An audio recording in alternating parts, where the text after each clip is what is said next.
Hello there, dear friends, and welcome once again to the Relaxed Fantasy Review.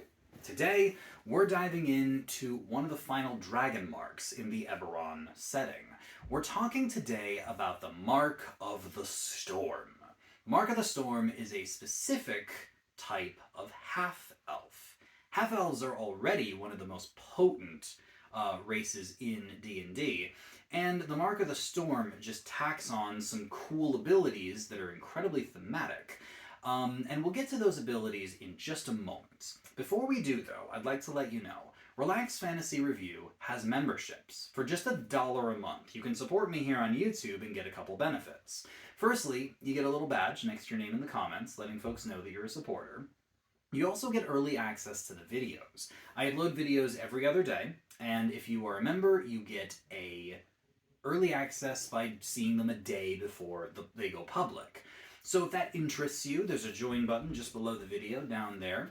And if that's not interesting to you, I still appreciate you watching. Thank you so much for being here and for supporting me here on YouTube.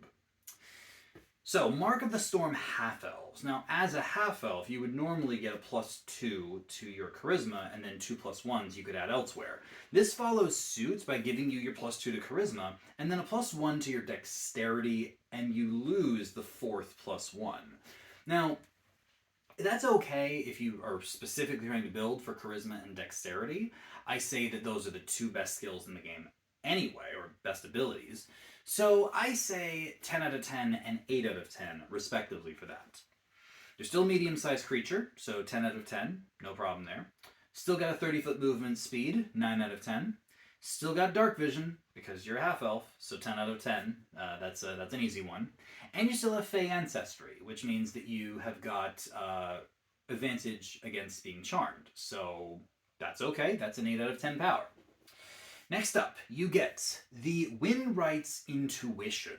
This is an interesting one.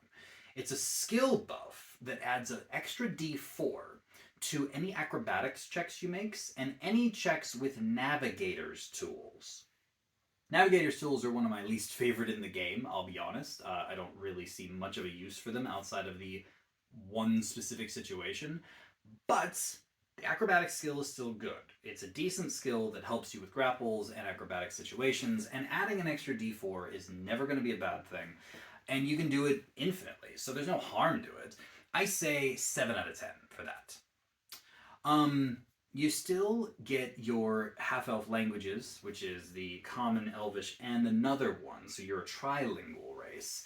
That's 10 out of 10, pretty easily. Then you get the Storm's Boon.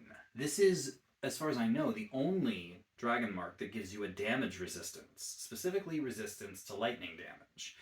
That's good. A damage resistance is great. Any race that gets them is okay by me, and lightning damage is alright.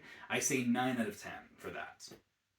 Then you get the Headwinds ability. This grants you the cantrip Gust, which actually appeared in this book and then was later reprinted. But this was its first appearance, and yeah, it's just a cantrip that lets you, like, push people with gusts of wind. Not bad. It's a good cantrip. And then you get the Gust of Wind spell once per day for free as well, which isn't bad at all.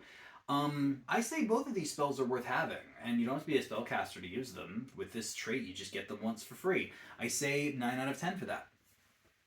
Finally, you get the Spells of the Mark. These are added to your spell list of your class if you're a caster. So if you're a wizard or cleric, you can choose these spells if you didn't already have them. It's got some pretty powerful staples too. It's got Fog Cloud, it's got Gust of Wind, obviously. It also has some interesting elemental-based spells. Conjure Minor Elementals and Conjure Elementals later on. These are really nice. Like, these are some potent spells. And although there's not a whole lot of, like, direct damage dealing in here, Conjuration is strong, and then the utility of something like Fog Cloud is hard to beat. I think that these Spells of the Mark are very good, and if you're playing a caster, you're going to like the selection. I say 9 out of 10 for the Spells of the Mark, and overall, this race is a 9 out of 10. Half-elves are great, regardless of what you do with them, really.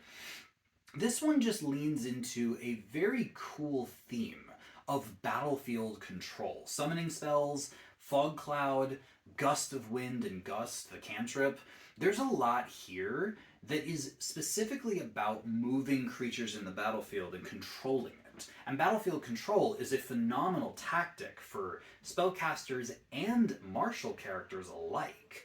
The extra buff to be able to move people around when you're not a caster is very nice, and then these extra spells are going to be very welcome to any caster. So I say 9 out of 10 for the Mark of Storm Half-Elf. This has been the Relaxed Fantasy Review. If you enjoyed the video, please like and subscribe down below. Have a look for the join button down there, and keep your eyes peeled for more Dragonmark reviews coming down the line soon. Have a good one, my friends.